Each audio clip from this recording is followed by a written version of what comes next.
In recent weeks, tension between Japan and China has reached a level that even experienced analysts from RAND Corporation and the Center for Strategic and International Studies describe as historically dangerous. This is not routine diplomatic sparring, and not another episode of the territorial dispute around the Senkaku Islands. What is happening now is a systemic multi-layer escalation unfolding simultaneously in the military, diplomatic, economic, and information spheres. And for the first time in decades, Japan feels so alone that even inside Sanae Takaichi's government phrases are being voiced that only a year ago seemed impossible. The United States abandoned us. It all began when Sanae Takaichi, Japan's new Iron Lady, stated in her first major foreign policy address that if China starts an operation against Taiwan, Japan will regard it as an existential crisis, a basis for invoking the right to collective self-defense. This statement instantly became a trigger. According to insiders cited by Nikkei Asia and the Japan Times, Beijing perceived Takaichi's words not merely as a political signal, but as a de facto declaration that Japan is ready to enter a war on Taiwan's side. Within hours, the Chinese Foreign Ministry issued a sharp protest, but unofficially, the reaction was far harsher. Days later, alarming movements began in the East China Sea. Chinese frigates and destroyers started approaching the boundaries of Japan's exclusive economic zone, so closely that the self-defense forces had to switch to heightened alert. Then came the incident already described as a breaking point. A Chinese carrier group led by Shandong entered the area east of Minamitorishima, directly inside Japan's EEZ, formally without violating international law, but in reality openly ignoring Tokyo's warnings. The Guardian reported that China was conducting drills so close to Japanese territorial waters that it could not be accidental.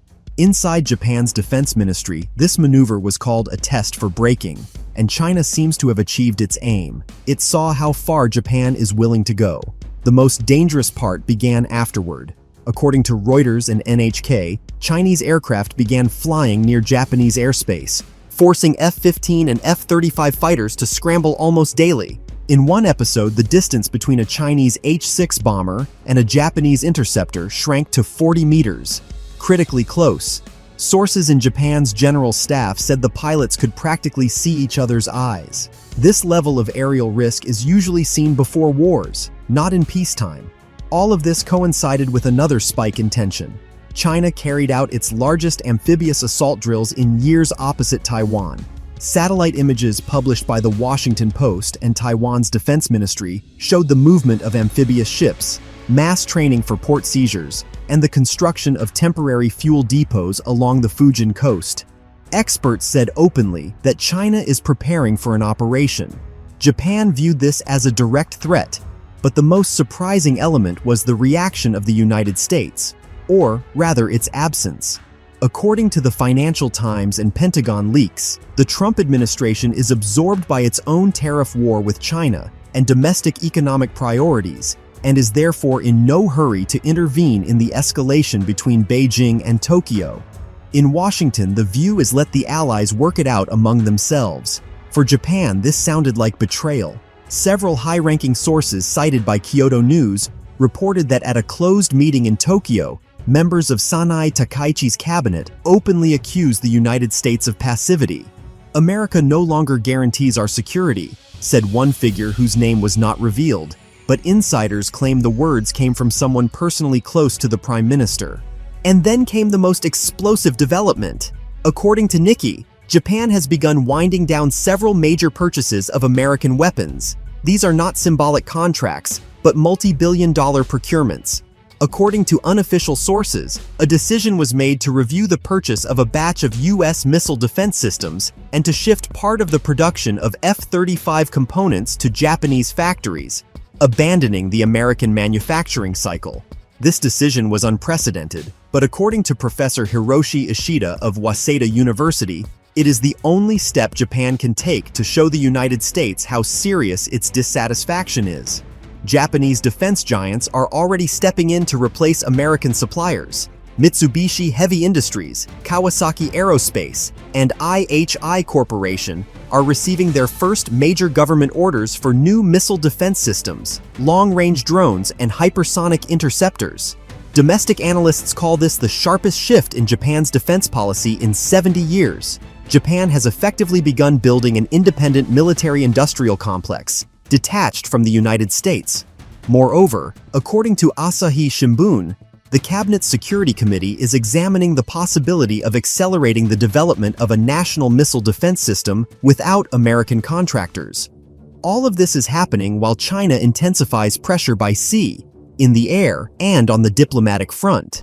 China imposed restrictions on Japanese goods, suspended the release of Japanese films and games inside its territory, and advised its citizens to avoid traveling to Japan, calling it a country of heightened instability. Japan responded by warning its citizens not to travel to China. This is now a full diplomatic crisis, covered even by the British Telegraph, which wrote that Japan-China relations have fallen to Cold War levels. But the most troubling factor is the sense that China is acting deliberately and with cold calculation, while Japan, for the first time in decades, is forced to respond alone. Even Japan's National Security Council is saying we, for the first time, are not sure the United States will intervene. And this is not just an emotional line. According to Bloomberg, the Pentagon is indeed avoiding direct statements of support for Japan, fearing further escalation with China amid the tariff war. Trump publicly said only one thing: Japan is our ally, but it must handle its regional problems on its own. These words shocked Tokyo. For Japanese politicians, it was a signal that the American security umbrella is no longer guaranteed. Meanwhile, China continues to increase pressure. New PLA Navy drills are taking place ever closer to Japanese waters. Chinese media openly speak of readiness to protect national interests against any provocations. Experts in Tokyo believe Beijing is testing not only Japan, but the entire region. And seeing no US intervention, China is growing bolder. Analysts at the Carnegie Endowment say the situation is now at one of its most dangerous points in decades. Japan feels abandoned, China feels confident, and the United States is preoccupied with its own problems. This is a dangerous combination, because in such an atmosphere, even a single misstep, one incident in the air or at sea, could trigger a chain reaction. And if Washington limits itself to condemnations and diplomatic notes, Tokyo will have to act alone. According to experts at the Asia-Pacific Security Forum, this is what frightens the Japanese leadership most of all. Because for the first time in many decades, Japan is living in a reality where China is aggressive, the US is preoccupied with itself, and only Japan is responsible for its own security. And this realization is reshaping the entire political landscape of the region far more than any official statements.